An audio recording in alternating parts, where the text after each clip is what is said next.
Good morning बच्चों। आज हम लोग संज्ञानात्मक विकास को प्रभावित करने वाले कारकों के बारे में पढ़ेंगे। बच्चों, एक ही आयु के दो बालकों का ज्ञानात्मक विकास अथवा संज्ञानात्मक विकास एक समान नहीं होता है। इसके पीछे कुछ ऐसी परिस्थितियाँ या कारण होते हैं जो उनके इस विकास पर अपना प्रभाव डालते हैं। ये कारण इस प्रकार से हैं। इसमें सबसे पहला है संवेदना ग्रहण करने की शक्ति। बच्चों, जिन बालकों अथवा शिशु में अपने आसपास के वातावरण से संवेदना ग्रहण करने की शक्ति या क्षमता अधिक होती है, उनका ज्ञानात्मक अथवा संज्ञानात्मक विकास उतना ही अच्छा होता है। अर्थात वैसे शिशु अथवा बालक जो अपनी आसपास के वस्तुओं को अधिक छूता है, देखता है, तोड़ता फोड़ता है अथवा अपने आसपास के वातावरण के बारे में अधिक से अधिक जानने का प्रयास करता है, उसका ज्ञानात्मक विकास अथवा संज्ञानात्मक विकास उतना ही अच्छा होता है। क्योंकि जब वह इन वस्तुओं के संपर्क में आता है तो उसे इन वस्तुओं के बारे में अधिक से अधिक ज्ञान प्राप्त होता है। दूसरा है क्रियात्मक हस्त व्यापार। अर्थात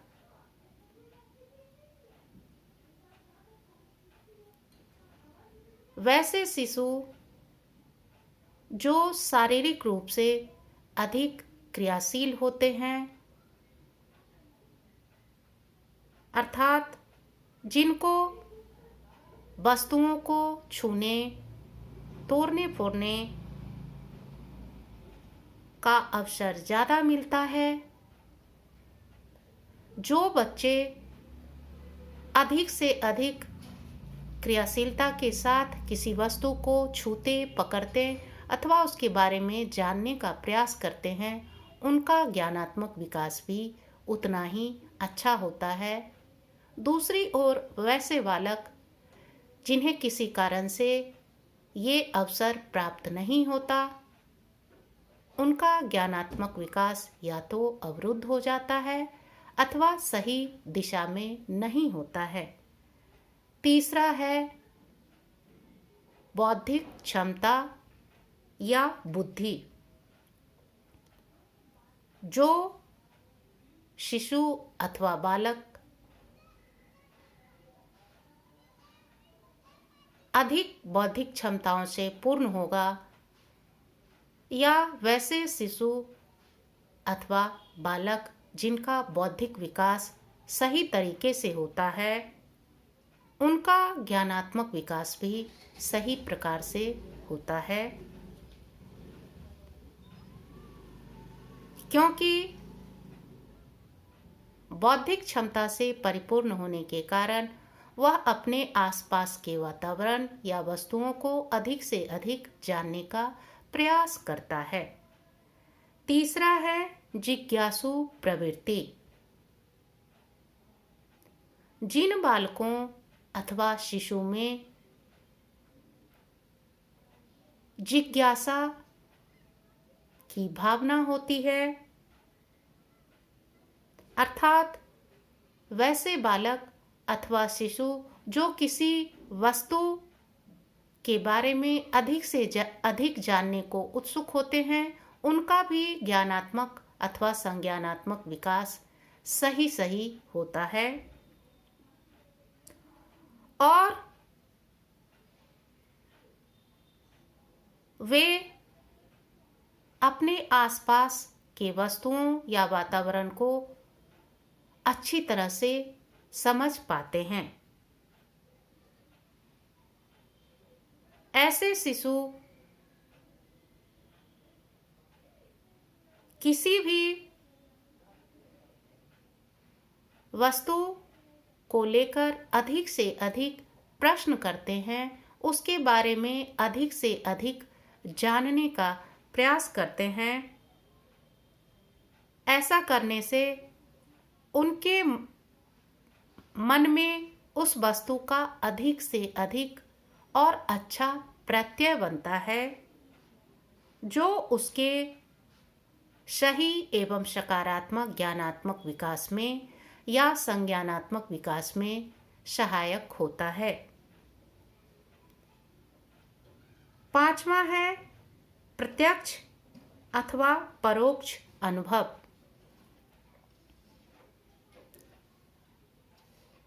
जिस तरह के अनुभव बालक को प्रत्यक्ष या परोक्ष रूप से प्राप्त होते हैं, उसके मन में अथवा मस्तिष्क में उसी प्रकार का प्रत्यय बनता है। उदाहरण के लिए, किसी बालक को बचपन में घर में सही परवरिश नहीं मिलता, बाहर भी समाज के द्वारा उसे दुत्कारा या फटकारा जाता है, तो आगे चलकर ऐसे बालक का समाज के प्रति नकारात्मक सोच होगा, क्योंकि उसके अंदर समाज के प्रति नकारात्मक प्रत्यय बनते हैं।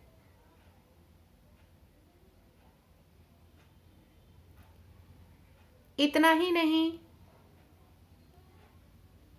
जब वह बड़ा होता है तो समाचार पत्र, भाषण, टीवी, रेडियो इत्यादि के माध्यम से भी उसे कुछ ऐसे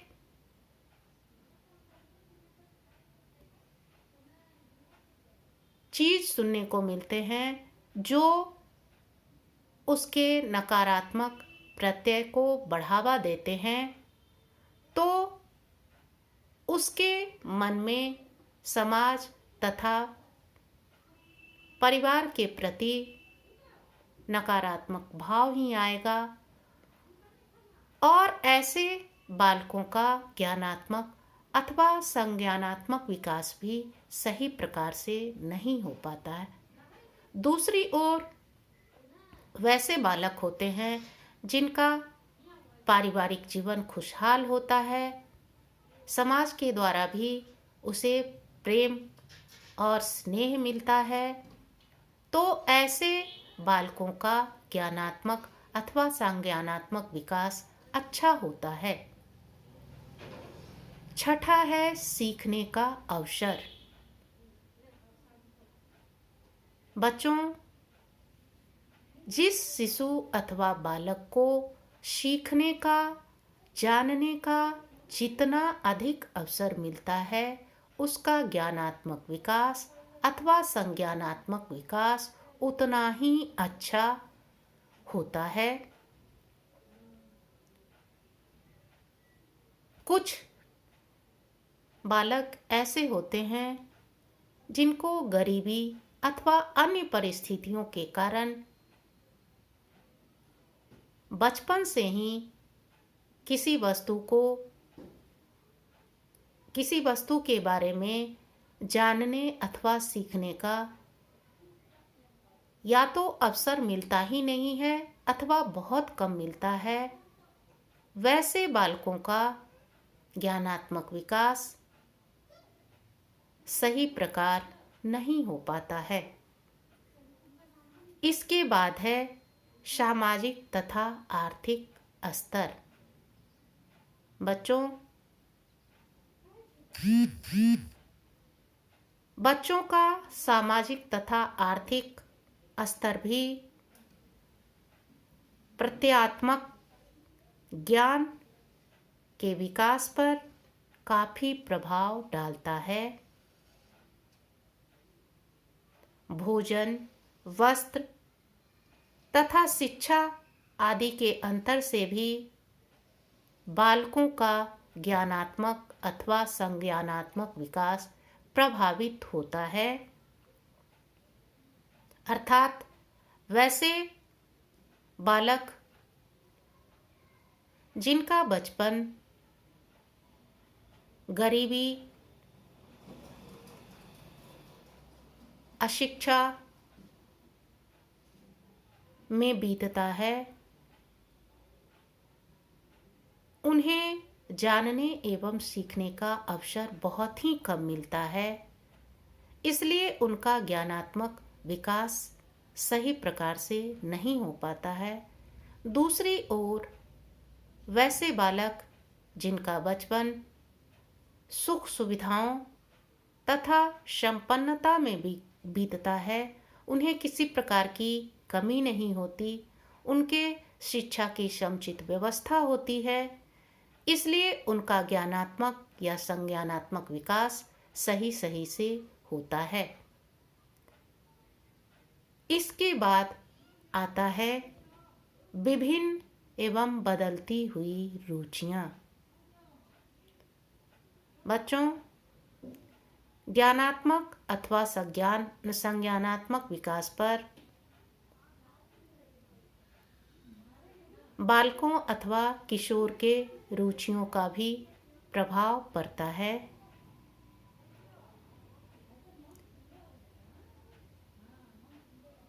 जब एक बालक किशोरावस्था में पहुंच जाता है तो वह अपने व्यक्तित्व को पूर्ण रूप से बदल देता है।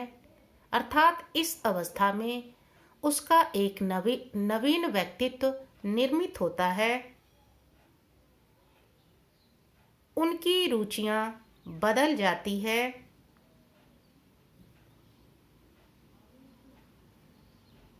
इतना ही नहीं, इस अवस्था में किशोर तथा किशोरियों के रुचि में लिंग के आधार पर भी अंतर देखने को मिलता है। एक किशोर की रुचियां एक पुरुष के समान होती है, जबकि एक किशोरी की रुचियां प्रायः स्त्रियों के समान देखने में आती है।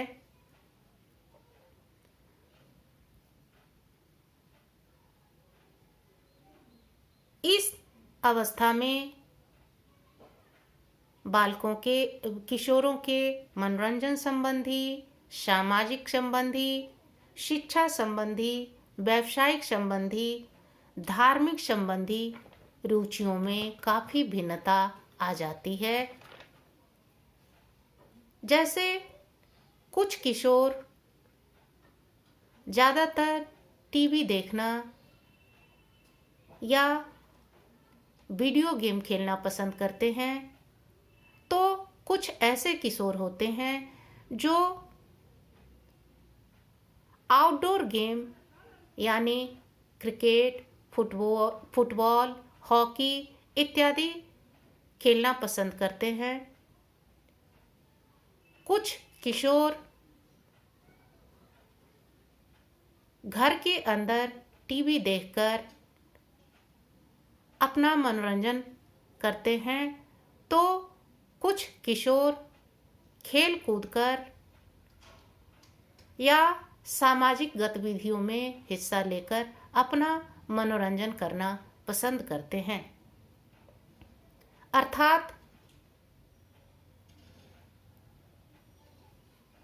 कुछ ऐसे किशोर होते हैं जो अपने आप को सामाजिक गतिविधियों से बिल्कुल अलग थलग रखते हैं, अपने आप को घर परिवार तथा टीवी